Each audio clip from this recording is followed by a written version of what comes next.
아침에 비가 생각보다 많이 왔는데 이렇게 또 새벽 기도에 기쁨으로 나오셔서 감사합니다. 자, 말씀 보겠습니다.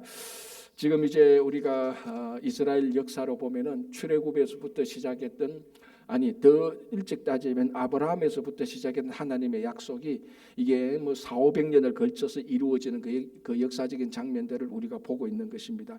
오늘 19장 49절에서 50절까지인데요. 먼저 49, 50, 51절을 보겠는데 여기까지 이제 실제적인 정복과 분배가 마치는 그 단락이 되는 겁니다. 그래서 굉장히 지금 우리가 역사적인 그 이스라엘 역사적인 그 일이 있었던 그 본문을 읽으면서 넘어왔습니다. 그래서 20장에 가면 이제 도피성이 나오고 21장에 가면은 레위 사람들이 각 12지파에 흩어져서 살지 않습니까? 그래서 각 레위 지파에서 레위 지파가 각 성읍에 흩어져 살기 위해서 12지파에서 48개의 성읍을 정리해서 그 48개의 성읍에 레위 지파들이 흩어져서 살게 되는 겁니다. 그러니까 19장 51절까지는 실제적인 정복과 분배가 끝이 났고 이제 20장부터는 정복하고 분배하고 다 끝났으니까 이제 뭐 해야 됩니까? 정착해야 되지 않습니까? 이제 정착하기 위해서 제일 먼저 나온 제도가 도피성 제도고, 그리고 난 다음에 레위 지파 사람들이 각 지파에 흩어져 사는, 이제 우리 말하면 행정제도 뭐 이런 것들이 이제 정착되기 시작하는 그런 내용들을 우리가 볼 수 있습니다. 그래서 정복과 분배에서 정착하는 이 지금 이 타임대를 지금 우리가 보고 있는데요. 마지막으로 정복 분배가 끝나는 49절에서 51절을 우리 한번 보고 도피성으로 넘어가겠습니다. 자, 49절, 19장 49절. 이스라엘 자손이 그들의 경계를 따라서 기업의 땅 나누기를 마치고 자기들 중에서 눈의 아들 요수아에게 기업을 주었으니, 자 이제 다 정복 분배 끝나고 마지막으로 땅을 차지하는 한 사람이 있습니다. 그게 누굽니까? 요수아였죠. 자, 지금 이스라엘 정복 분배가 어떻게 시작되는가 하면, 어떻게 시작해서 마무리되는가 하면, 크게 요단강 동쪽에서 2지파 반이 땅을 차지했고, 그리고 요단강을 건너와서 9지파 반이 이 땅을 차지합니다. 그래서 요단강 서쪽에 건너와서 9지파 반이 땅을 차지하기 전에 먼저 땅을 차지한 사람이 있었죠. 누구였습니까? 갈렙이었지 않습니까? 갈렙이 와서 요단강 서쪽 진짜 오리지널 약속의 땅을 정복하고 분배하기 위해서 갈렙이 먼저 나와서 땅을 차지합니다. 자, 그때 여호수아에게 갈렙에게 백지수표를 줬다. 제가 몇 번 얘기하지 않습니까? 네 원하는 대로 네가 밟는 땅을 다 주겠다, 그렇게까지 했습니다. 그런데 갈렙이 밟는 땅은 산지로 들어갑니다. 그 산지에 아낙 자손들이 있는, 그럼 가장 사람들이 안 가고 싶어하는 그곳을 갈렙이 자진해서 그 안에 들어가서 그 땅을 차지했다. 이게 굉장히 중요한 모범이 됐다고 말했습니다. 그래서 제가 개인적으로 갈렙이 그렇게 모범을 정해 놓았기 때문에 그 이후에 9지파 반이 땅을 나눌 때에 큰 불만 없이 요셉 자손이 교만과 탐욕으로 땅을 더 요구했던 것 외에서는 자기들끼리 뭐 수군수군하거나 싸우거나 분열이나 이런 것이 없었다 그랬습니다. 자, 이제 그렇게 끝나고 마지막으로는 여호수아가 땅을 차지합니다. 그러니까 갈렙이 제일 먼저 차지했고 9지파 반이 땅을 차지하고 마지막에는 여호수아가 차지하죠. 알파와 오메가에는 갈렙과 여호수아가 있습니다. 자, 이 두 사람은 너무나 잘 알지 않습니까? 제일 처음에, 그럼 오늘 본문으로부터 45년 전에 가나안 땅을 정탐할 때, 모세가 가나안 땅을 정탐할 때 12명을 보냈을 때 이 땅은 우리의 밥이다라고 말했던 유일한 두 사람, 그 갈렙과 여호수아입니다. 그 사람이 실제적으로 이 땅을 차지하게 되는 겁니다. 그래서 갈렙과 여호수아는 개인적으로 땅을 차지하면서 알파와 오메가로 처음에 땅을 차지하고 마지막에 여호수아는 최고 지도자로서 가장 마지막에 땅을 차지하는 이 내용들이 나오는 겁니다. 자, 50절 이렇게 되어 있습니다. 곧 여호와의 명령대로 여호수아가 요구한 성읍 에브라임 산지 딥낫세라를 주매 여호수아가 그 성읍을 건설하고 거기 거주하였더라. 자, 그럼 이렇게 묻지 않습니까? 왜 여호수아 당신은 개인의 땅을 차지하느냐? 개인의 땅을 왜 가지느냐? 아무리 지도자라도 그렇지. 당신이 개인의 땅을 가지는 건 우리는 반댈세 이렇게 말할 수도 있지 않습니까? 그죠? 자, 그런데 오늘 50절에 뭐라고 되어 있는가 하면은 이 여호수아가 개인의 땅을 차지하도록 한 거는 여호와의 명령대로라고 말했습니다. 50장 앞부분에 50절 앞부분에 곧 여호와의 명령대로. 그 여호수아가 내가 지도자니까 내가 수고해서 나도 땅을 차지하겠다. 자기 욕심과 자기 계획과 미리 다 계산하고 난 다음에 이 땅 정복하고 분배하고 난 다음에 나도 내가 지도자니까 나도 내 몫을 챙기겠다. 그렇게 해서 땅을 챙긴 게 아니라는 겁니다. 50절에 여호와의 명령대로 하나님께서 여호수아에게 땅으로 마지막에 땅을 차지하도록. 자, 여호수아는 또 제일 마지막에 땅을 차지합니다. 그러니까 제일 마지막에 땅을 차지하는 것은 뭘 의미합니까? 9지파반이 좋은 땅 다 가지고 난 다음에 자, 우리가 앞에서 봤죠. 여호수아가 마지막 7지파 어제 봤지 않습니까? 7지파는 땅을 차지하지 못했을 때 여호수아가 막 보채지 않습니까? 너희들 왜 이렇게 가만히 있느냐고. 아직 우리 일 덜 끝났다. 마지막까지 최선을 다해야 된다. 너희들 각 지파가 땅을 분배받은 분배받고 정복의 땅을 그려서 오라. 그래서 다 그려서 오고 난 다음에 자기들 좋은 대로 다 주고 난 다음에 마지막에 여호수아가 이 땅을 차지하게 되는 겁니다. 왜 이런 말이 있잖아요. 지도자는 마지막에 먹는다고. 다른 사람들 다 좋은 땅 가져가고 여호수아가 마지막에 차지하는데 그것도 여호와의 명령대로 차지한 땅이 뭡니까? 에브라임 산지 딥낫세라. 어디에다 동그라미를 쳐야 됩니까? 산지. 그러니까 갈렙도 산지를 차지했어요.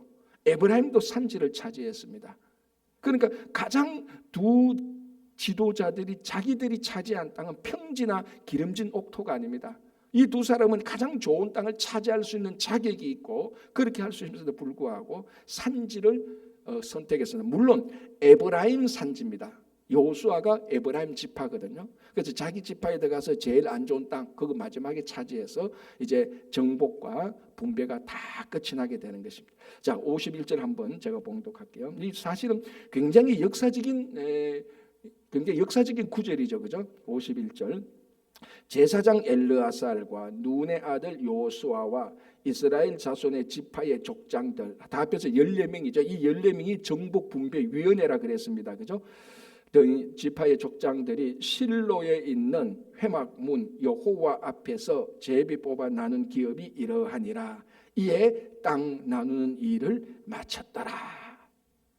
굉장히 역사적인 장면입니다. 아브라함 갈대아 우에 있는 아브라함을 데리고 와서 하늘의 별처럼 바다의 모래처럼 자손을 주고 그리고 이 자손들이 살 땅을 주겠다라고 약속했던 것이 사실은 그것이 약속에 이루어진 성취된 구절을 성경에서 찾으시오라고 말하면 여호수아 19장 51절입니다. 자, 여기서 이제 다 이루어졌습니다. 땅을 분배하고 이미 하늘의 별처럼 바다의 모래처럼 많은 자손들은 모세가 출애굽할 때 데리고 나왔고 그리고 우리가 성경을 보면서 하나님께서 약속하신 말씀이 이렇게 구체적으로 아주 디테일하게 이루어지는 것들을 지금 우리가 쭉 봤습니다.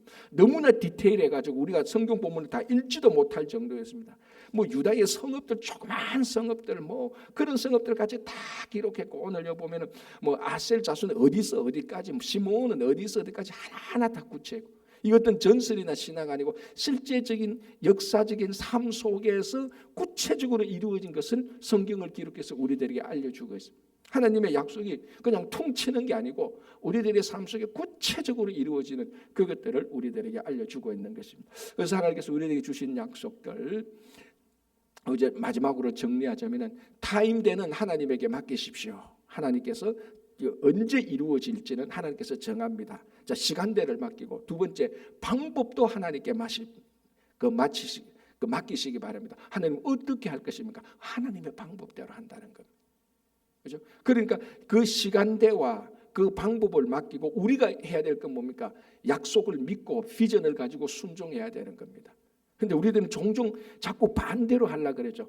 약속 믿음도 없고 순종도 없고 이런 건 안 하고 자꾸 내가 원하는 방식으로 내가 원하는 시간대에 내가 원하는 방식으로 내가 원하는 것을 이루러 가는 요거는 전부 다 하나님의 소관이에요. 사실은 하나님 내가 원하는 방식으로 내가 원하는 것을 하려고 하고 내가 원하는 시간에 하려고 요거는 싹 다 하나님의 방식인데 우리는 늘 여기에만 초점을 맞춥니다. 하나님은 그거는 하나님 우리에게 말해 그거는 내 거야. 내 주관이야. 너는 너에게 관련된 주관에서 너는 그냥 믿고 믿음으로 순종해. 그리고 시간이 좀 그러니까 네가 원하는 그 시간대에 이루어지지 않는다고 할지라도 좀 믿음을 가지고 인내를 가져. 근데 우리는 우리가 해야 될 걸 하나님한테 맡기려고 하고 하나님이 할 걸 우리가 자꾸 가져와서 하려고 하기 때문에 약간만 있어도 약속이 있었는지 없었는지 다 잊어버리고 순종은 불순종으로 바뀌고 불평으로 바뀌고 의심으로 바뀌고 그러다 보면은 나중에 약속이 싹 다 없어지는 한 대만 지나 아니 한 대가 뭡니까? 자기 시간대에 몇 개월 사이에 싹 다 없어지는 게 우리들의 모습들이었습니다. 저는 오늘 이 여호수아 19장 51절을 보면서 하나님께서 하나님의 시간대 하나님의 방법대로 이렇게 하나님께서 다 정해준 대로 이루어주는구나. 그게 우리들의 믿음이고 인내고 그게 비전이고 그게 순종입니다. 자, 이제 20장부터는 완전히 이제 다른 모습으로 바뀝니다. 이제는 정착에 들어갑니다. 이제 여기서 살기 위해서 제도도 만들고 법도 잘 실행하도록 하고 행정 시스템을 구축하고 이제 그렇게 하는 거죠. 그 첫 번째가 도피성이었다는 겁니다. 그죠? 자, 20장 1절 여호와께서 여호수아에게 말씀하여 이르시되. 자, 이것도 뭡니까? 이 정착에도 여호와께서 여호수아에게 말씀함으로 시작됩니다. 자, 그러면 이것이 크게 세 단계가 있다 그랬습니다. 정복, 분배, 정착. 그죠? 정복, 분배, 정착인데 전부 다 하나님께서 말씀하실 때 정복이 이루어졌고 하나님의 방법대로 분배가 이루어졌습니다. 정착은 뭡니까? 자, 20장 1절에 첫 구절이 뭡니까? 여호와께서. 정착도 하나님의 명령과 하나님의 방법으로 그것도 다 하나님의 방법으로 해야 되는 거예요. 그러니까 알파와 오메가가 전부 다 하나님의 방법입니다. 정복도 하나님의 방법대로 분배도 하나님의 방법대로 우리가 살아가는 삶의 방식도 정착도 하나님의 방법대로. 그래서 1절에 20장 1절에 여호와께서 여호수아에게 말씀하여 이르시되. 이게 보통 다른 구절에서 말씀하여 이르시되 하고는 또 차원이 다르죠. 물론 다른 구절에도 이 구절이 다 중요하지만 이 구절은 새로운 단계 3단계 정착에 가서 하나님께서 말씀하시는구나 라는 걸 알면 훨씬 더 우리 삶의 주관자가 하나님이라는 것을 알게 되는 겁니다. 자, 2절 이스라엘 자손에게 말하여 이르기를 내가 모세를 통하여 너희에게 말한 도피성들을 너희를 위해 정하여. 자, 이미 이 도피성은 처음 지금 말하는 게 아니죠. 앞에서 이미 하나님께서 모세에게 말했다고 지금 2절에도 말하고 있습니다. 그래서 앞에서 찾아보면요, 신명기, 민수기 이런 데서 이미 하나님께서 도피성에 대해서 한 4번 얘기를 했습니다. 우리들도 지금 여호수아까지 올 때까지 도피성을 몇 번 봤습니다. 그죠? 몇 번 보고 도피성이 그때는 너희들이 가나안 땅에 들어가서 분배하고 정복하고 분배할 때 반드시 도피성을 만들어 계속해서 명령을 했었습니다. 그런데 20장에 나오는 도피성은 그 명령이 실제적으로 약속의 땅에서 이루어지는 것이죠. 똑같은 내용이 있지만은 그때는 명령이었고 이제는 그 명령이 실천되어지는 성취되어지는 그것을 보는 겁니다. 그래서 내용은 사실 큰 내용은 똑같아요. 앞에서 말씀했던 내용 차이는 이제 지금이 실천되고 있다는 거죠. 자, 3절 보겠습니다.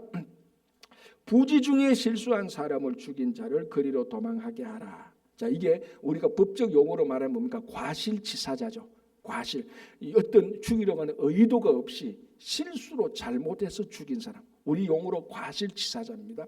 과실치사자들은 거리로 도망하게 하라. 도피성으로 도망하게 하라. 너희를 위해 피해 보복자를 피할 곳이다. 자, 이게 과실치사자를 왜 도피시켜서 보호하는 게 중요한가 하면 첫 번째는 이건 사람을 죽이려는 의도가 없었다는 겁니다. 나쁜 의도가 아니라는 겁니다. 그래서 실수였다는 겁니다. 이게 제일 중요하고, 자, 그 다음에는 이 고대 근동 이스라엘도 그랬습니다. 이게 뭐냐면은 항상 복수하는 것이 그네들의 그 사람들 그 고대 근동의 삶의 중요한 삶의 방식이고 명예였습니다. 복수를 하는 것.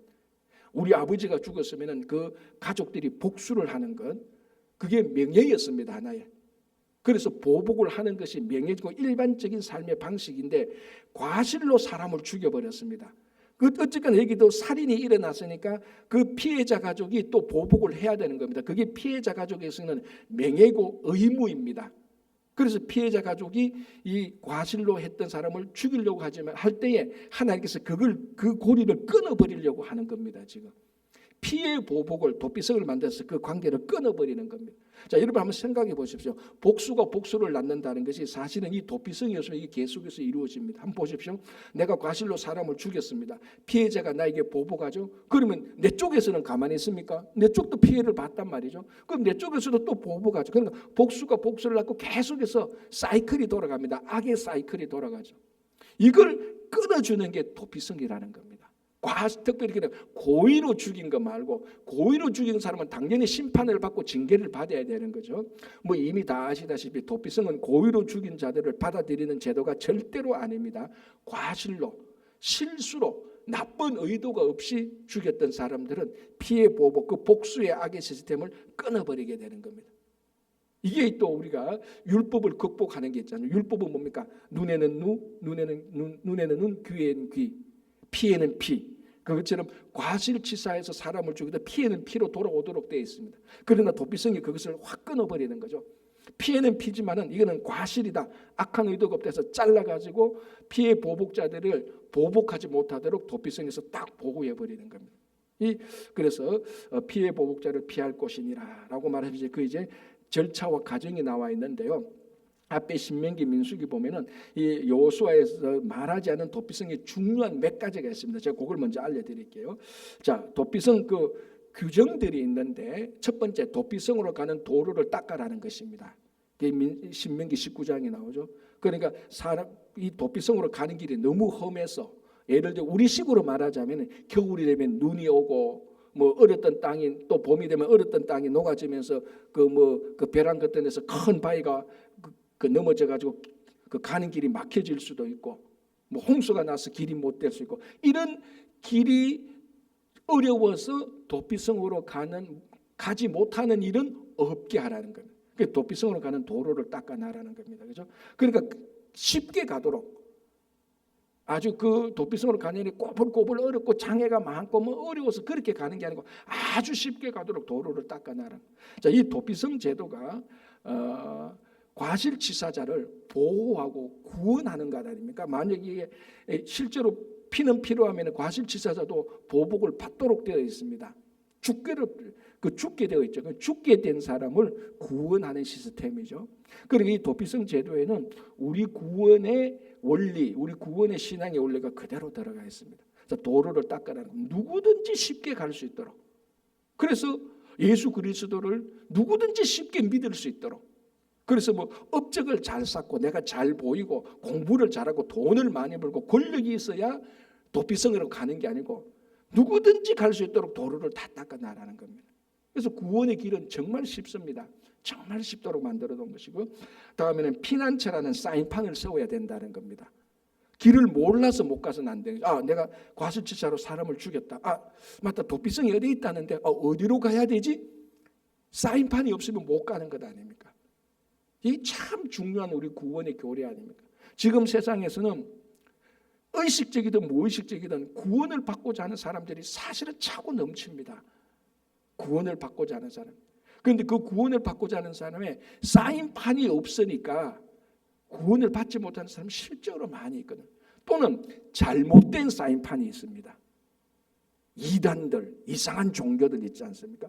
잘못된 사인판을 보고 이 도피성으로 가야 되는데 사인판이 잘못돼가지고 엉뚱한 데로 가서 죽게 되거나 사인판이 없어서 막 헤매다가 죽게 되거나 그런 일은 없어야 되는 거예요. 그래서 도피성으로 가는 사인판을 정확히 명확히 볼 수 있도록 세워놔라는 거예요. 자, 이 사인판을 누가 세워야 됩니까? 교회와 성도들이 세상에 세워야 되지 않습니까? 구원받을 사람들에게 교회와 성도들이 여기에 구원이 있다는 것을 보여줘야 되는 겁니다. 그래서 계속해서 우리는 말로 전하기도 하고 더 파워 있는 행동으로 구원의 사인판을 우리가 알려줘야 되고 보여줘야 되는 겁니다. 실제적으로 사인판이 없어서 도피성으로 못 간 사람의 책임은 누가 져야 됩니까? 그 성에 있는 사람들이 책임을 져야 되는 겁니다. 그럼 오늘날에도 만약에 우리 릴렉이나 이 뉴욕 지역에 진짜 구원받고자 하는 그 영혼이 있는데 우리 교회와 성도들이 사인판을 안 세워줘가지고 예수 믿으라는 말을 안 해. 그 구원의 사인을 전해주지 않아서 그 사람들이 갈등하고 방황하면서 죽는 사람들이 있다면 그 책임은 나중에 다 우리한테 묻는 겁니다. 사인판을 세우라는 겁니다. 그래서 교회가 구원의 확실한 가이드가 돼야 됩니다. 확실히 보여줘. 그래서 저 친구 초청 잔치를 해서 막 어쨌거나 해보자고, 여기 오라고 막 해보고, 여기 구원의 사인판이 있다라고 우리가 계속해서 해보는 겁니다. 자, 그리고 도피성에 갔는데 문이 닫혀 있으면 안 돼요. 문을 항상 오픈해놔라는 겁니다. 그 원칙입니다. 막 이제 좋은 길로 왔고 그 간판을 찾아왔는데 문이 딱 닫혀 있으면 어떡합니까? 바로 문 앞에서 피해 보복자에게 죽을 수가 있습니다. 도피성은 항상 열어놔야 되는 겁니다. 그리고 교회는 항상 열려 있는 거죠. 그리고 우리 성도들이 불신자들에게 항상 구원의 마음은 열어놔야 되는 겁니다. 그죠? 네 번째는 뭐냐면 이제 그 좀 이따가 우리 지도를 한번 보겠지만요. 그 지금 한번 보여주실래요, 전도사님? 지도, 도피성 지도인데요. 도피성 지도라는 게 위치죠, 위치. 6개입니다. 그게 이제 20장 7절, 8절에 나오는 건데 미리 먼저 한번 봅시다. 그 위치에 대해서. 동쪽의 세 개, 서쪽의 세 개죠, 그죠? 동쪽의 세 개, 서쪽의 세 개인데 일단 동쪽부터 한번 볼게요. 동쪽 오른쪽 제일 밑에 그게 도피성에 있는 그 도시가 뭐냐? 첫 번째 베셀입니다. 베셀 보입니까? 르우벤 지파에. 르우벤 지파의 베셀. 자, 동쪽에는 두 지파 반이 땅을 분배받았지 않습니까? 제일 밑쪽이 르우벤, 그다음에 갓, 그다음 위에가 므낫세 반 지파입니다. 그리고 요 세 지파의 한 도시를 정하는 겁니다. 그래서 동쪽에는 르우벤 지파의 베셀이라는 곳을 정해서 도피성으로 정하고, 그 위에는 갓 지파가 어디를 하는가 하면은 길르앗 라못, 요것을 이제 요 도시를 이제 도피성으로 정하는 겁니다. 그리고 세 번째는 므낫세 지파에는 골란, 그 유명한 바산 골란. 이게 지금 현대에서도 이 땅이 원래 시리아 땅인데 이제 이스라엘 백성들이 다시 찾아, 이게 6.1 전쟁 때 있었던 가장 중요한 지역이 바산 골란이고, 이 골란이 왜냐 이 골란이 언덕처럼 좀 산과 비슷한 언덕이기 때문에 높은 지역이기 때문에 군사적으로 굉장히 중요한 지역이에요.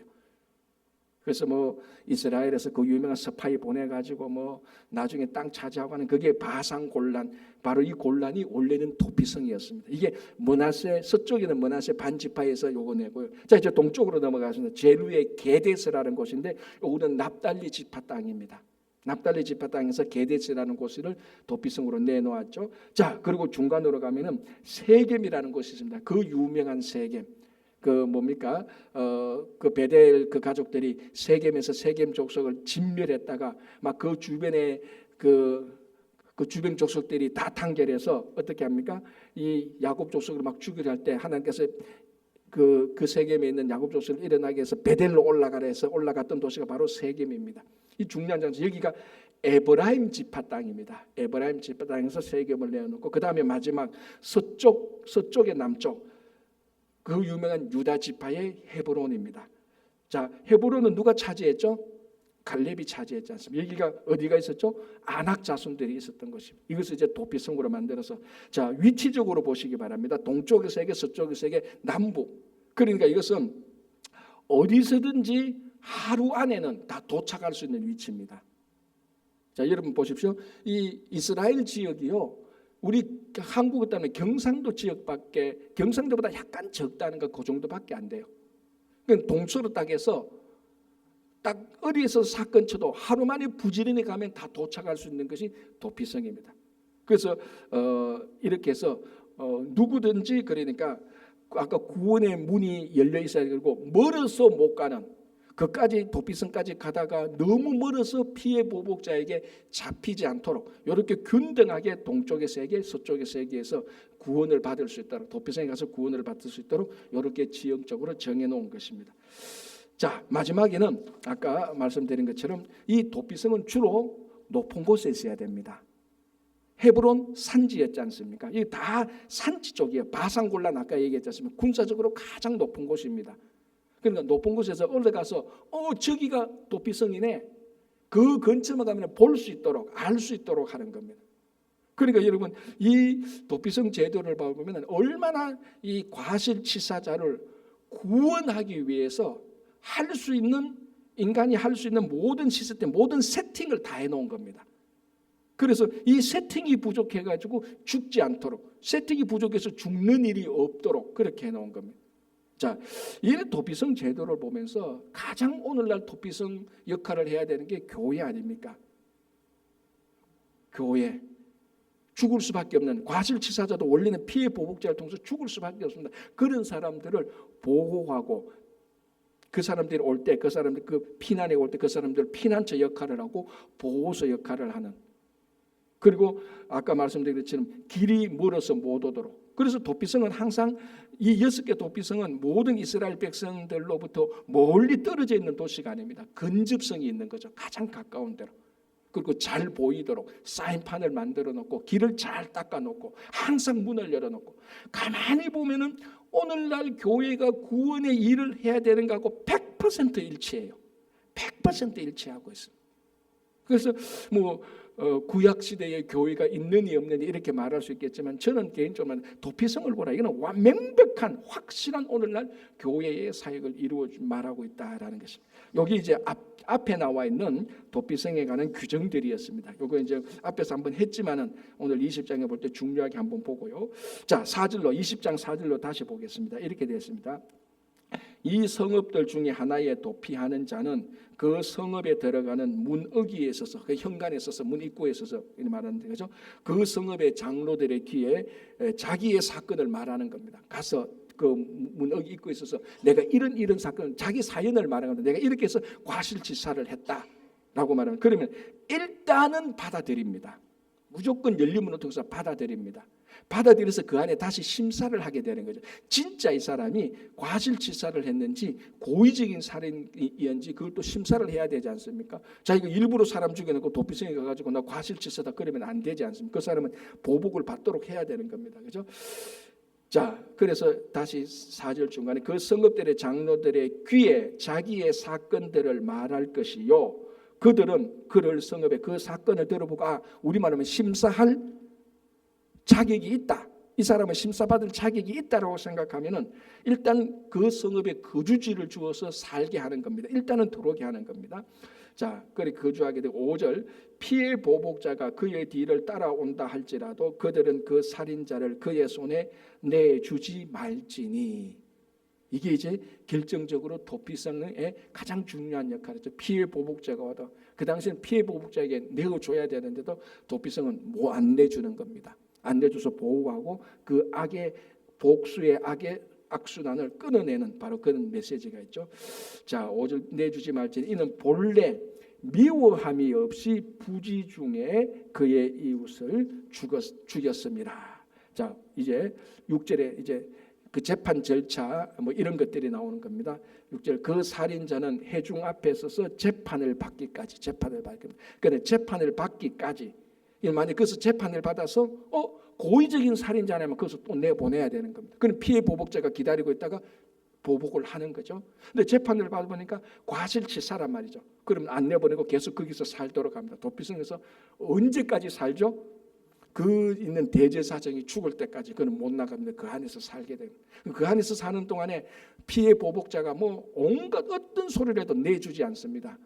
그래서 보호했다가 그 대제사장이 죽으면은 이제 피해 보복자가 나가는데, 그때는 피해 보복자를 과실치사자를 보복자가 절대로 죽여서는 안 됩니다. 이제 그러면 어떻게 합니까? 그 죄가 다 사함을 받은 거죠.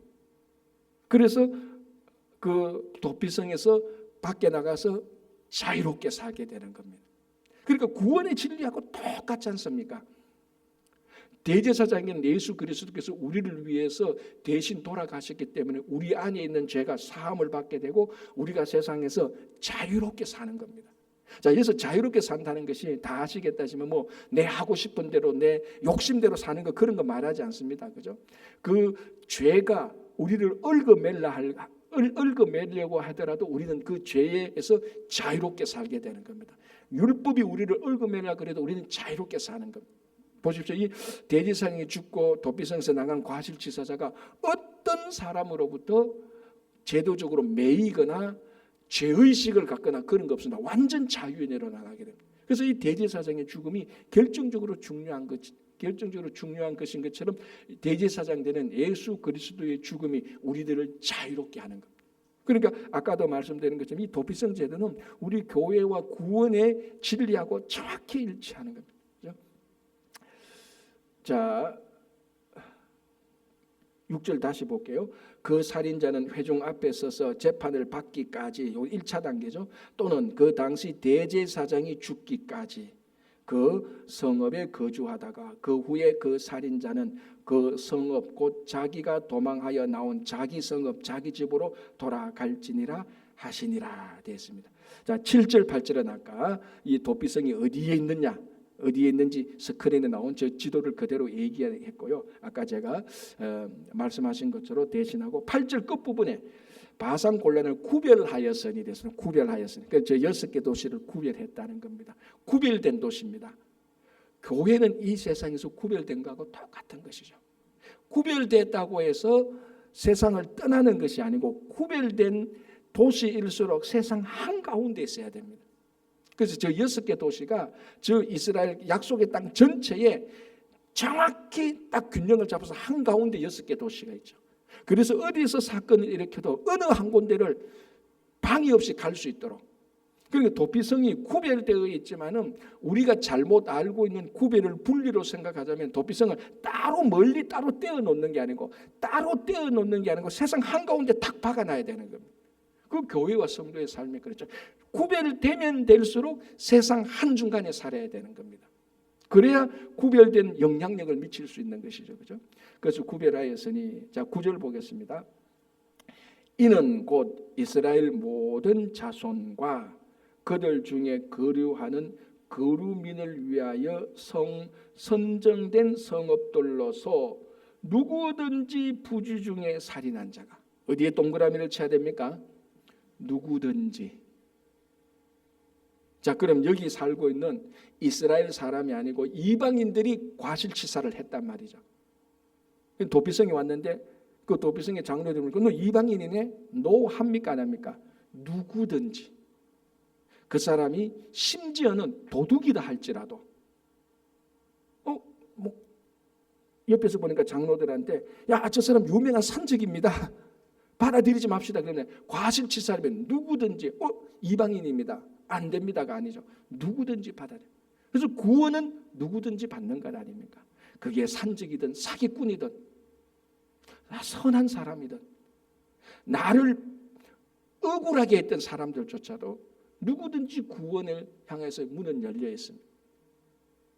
그렇죠? 그래서 여기에 그들 중에 거류하는 거류민들을 위하여 선정된 성읍들로서, 자 앞에 되어 있죠. 곧 이스라엘 9절에 이스라엘 모든 자손, 그래 이스라엘 모든 자손 플러스 거류민들, 이것을 가리켜서 우리는 누구든지라고 말하는 겁니다. 누구든지 도피성에 가서 피해 보복자의 손에서 구원받을 수 있도록 한 것이 바로 이 도피성입니다. 오늘날 교회와 구원으로서 정확히 일치하는 것을 보게 됩니다. 자, 21장에서는 제가 서론하고 마칠게요. 아까 제가 두 개의 제도가 이제 정착되는 거라 했습니다. 첫 번째는 도피성이고 두 번째는 레위 사람들이 12지파에 흩어져서 살게 되는 이제 그거를 말합니다. 그 두 번째 제도 정착인데 요거는 우리가 다음 주 한번 보도록 하겠습니다. 그래서 레위 지파가 각 12지파에 흩어져 살게 되는 것들을 우리가 보면서 하나님께서 정복하고 분배하고 정착하게 살도록 하나님께서 다 주관해서 살는 그 첫 번째가 도피성을 만들고, 정착하는데 가장 중요한 도피성, 가장 정착하는데 중요한 교회를 세움으로 말미암아 이 약속의 땅에서 새로운 지평이 열리게 시작되는 것입니다. 그래서 교회는 항상 도피성이었고 정착할 때 가장 중요한 것이 교회였다는 것을 생각하면서 우리가 교회를 사랑하고, 교회를 사랑한다는 게 뭐 이 건물을 사랑하는 것 아니지 않습니까? 교회가 주님의 몸이니까 주님을 사랑하는 우리 모두가 되기를 바랍니다. 오늘 토요일에 우리 같이 통성으로 기도하겠습니다. 자, 내일이 추수감사주일이고 친구 초청 잔치 날입니다. 여러분 뭐 어떤 분은 초청을 하실 분도 있고 어떤 분은 초청을 안 하실 분도 있는데 그 상관없이 내일 친구 초청 하실 분들은 잘 초청할 수 있도록, 또 친구 초청을 하지 않는 분들은 다음에 초청할 수 있도록 기도하고, 특별히 추수감사주일인데 감사가 넘치는 이제 올 한 해 마무리가 될 수 있도록 도와주시고, 우리 말씀 나눈 바를 위해서 기도해 주시고, 건강을 위해서 기도해 주시고, 주일 학교를 위해서, 가정과 일터를 위해서, 또 우리 유스그룹 우리 교육자를 청빙하고 있는데 좋은 교육자가 올 수 있도록 우리 같이 주여 한번 통성으로 2, 3분 같이 기도하도록 하겠습니다.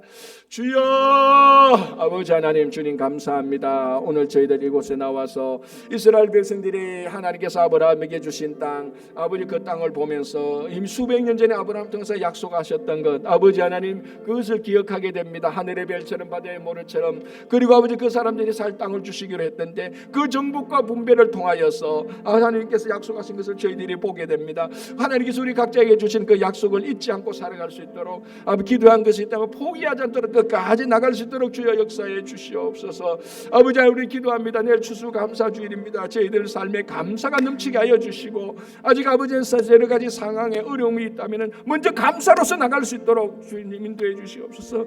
아버지 감사의 행동이 나타날 수 있도록 주님께서 도와주시기를 간절히 원합니다. 그리고 아버지 추수감사주일을 맞이해서 우리가 열매를 맺고자 합니다. 구원의 열매를 맺고자 하니 아버지 초청하기로 작정하시면 오늘 또 기도하고 그들에게 연락해서 잘 초청할 수 있도록, 원래 초청하지 못하지만 또 내년에 다시 초청할 수 있도록 주님께서 역사해 주시고, 한 영혼이라도 구원을 얻을 수 있도록 주님께서 역사해 주시고, 한 영혼이 천하보다도 귀하다고 하셨사오니 아버지 친구 초청 잔치를 위해서 많은 영혼의 열매를 맺을 수 있도록, 감사를 드릴 수 있도록 주님께서 인도하여 주시기를 간절히 원합니다.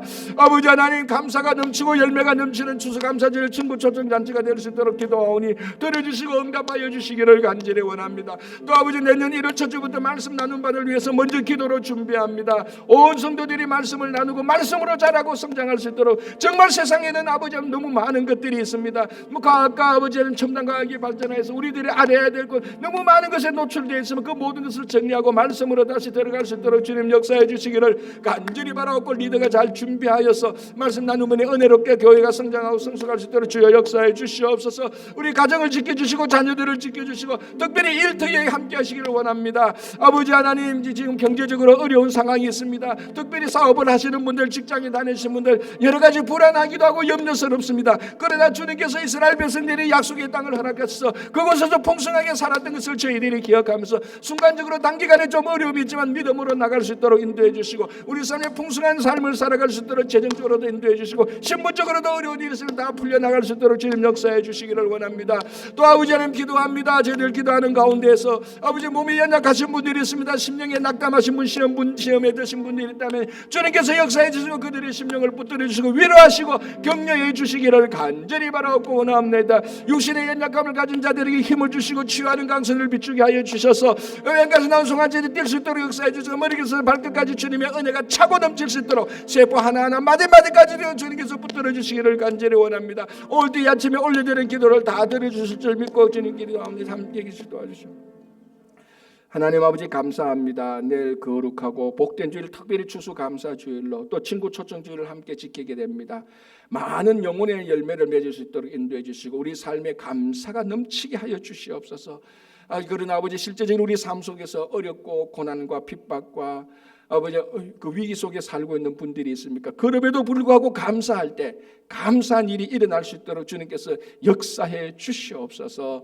아버지 내년부터 말씀 나누는 반을 시작하게 됩니다. 기도로 아버지 더 잘 준비할 수 있도록 역사해 주시고, 또 부족한 것들을 잘 준비해서 말씀으로 나누고 말씀으로 성장하고 성숙할 수 있도록 도와주시고, 준비하는 모든 리더들에게 함께 해주시고 온 교우들이 함께 참여해서 세상의 일로 교제를 나눈 것을 멈추고 말씀으로 교제할 수 있도록 인도하여 주시옵소서.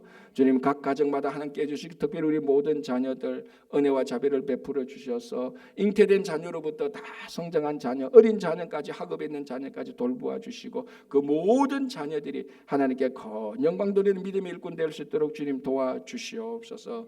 아버지 하나님, 경제적으로 재정적으로 어려운 상황입니다. 사업을 하시는 분들, 직장에 다니시는 분들 세상적으로 염려와 걱정이 있습니다. 그러나 주님, 이번 추수감사주일을 통하여서 하나님께서 우리에게 풍성한 삶을 허락하신다는 믿음의 의지에서 살아갈 수 있도록 도와주시옵소서. 순간적으로 어렵고 힘들다 할지라도 낙담하지 않고 하나님께서 우리를 하나님께서 선한 목자가 되셔서 푸른 초장으로 인도하시는 믿음 속에서 살아갈 수 있도록 인도해 주시옵소서. 주님, 특별히 건강을 위해서 기도합니다. 수술을 기다리고 있고 수술 후에 회복 중에 있는 분들이 있습니다. 또 여러 가지 연약하신 분들이 있습니다. 한 분 한 분 살펴주시고 머리에서 발끝까지 주님께서 친히 안수해 주셔서 그들의 건강을 허락하셔서 주님께서 주신 강건함으로 주님의 일을 기쁘게 섬길 수 있도록 도와주시옵소서. 다 아뢰지 못한 것까지 주님께서 들어주실 줄 믿고 이 아침에도 저희들이 각자 기도할 때마다 주님께서 다 응답해 주실 줄을 믿으며 감사하며 예수님 이름으로 기도합니다. 아멘.